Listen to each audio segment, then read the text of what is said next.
বিভিন্ন যুগের ইতিহাস সংস্কৃতিতে হুদহুদ পাখিটিকে সম্পৃক্ত হতে দেখা যায়। বাইবেল ও কুরআনেও এই পাখির উল্লেখ আছে। কুরআনের সূরা নামলের 20 থেকে 22 নম্বর আয়াতে বলা হয়েছে, একটি হুদহুদ পাখি নবী হযরত সুলাইমান আলাইহিস সালামের পোষা ছিল এবং এর কাজ ছিল বিভিন্ন স্থান থেকে খবরাখবর সংগ্রহ করে নবীকে জানানো। পাখিটি হযরত সুলাইমান আলাইহিস সালামের অগোচরে বেড়ে ওঠা শক্তি সাবা রাজ্যের সংবাদ দিয়েছিলেন। প্রাচীন পারস্যে এই পাখিকে সততার প্রতীক হিসেবে দেখা হতো, তবে ইউরোপে একে চোর হিসেবে গণ্য করা হয়। এস্তোনিয়ায় একে মৃত্যুর প্রতীক হিসেবে দেখা হয়। 2008 সালের মে মাসে পাখিটিকে দেশের জাতীয় পাখি স্বীকৃতি দেয় ইসরায়েল। বাংলাদেশের কোনো কোনো অঞ্চলে কালেভাদ্রে দেখা মেলে এই নান্দনিক হুদহুদ পাখিটির।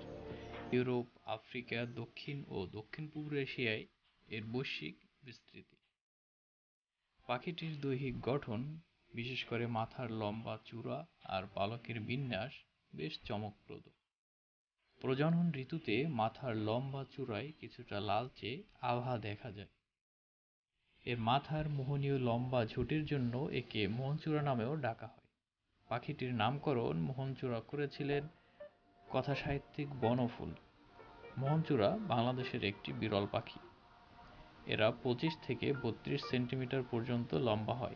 বাদামি শরীর, ডানা ও লেজে সাদা ও কালো দাগ আছে।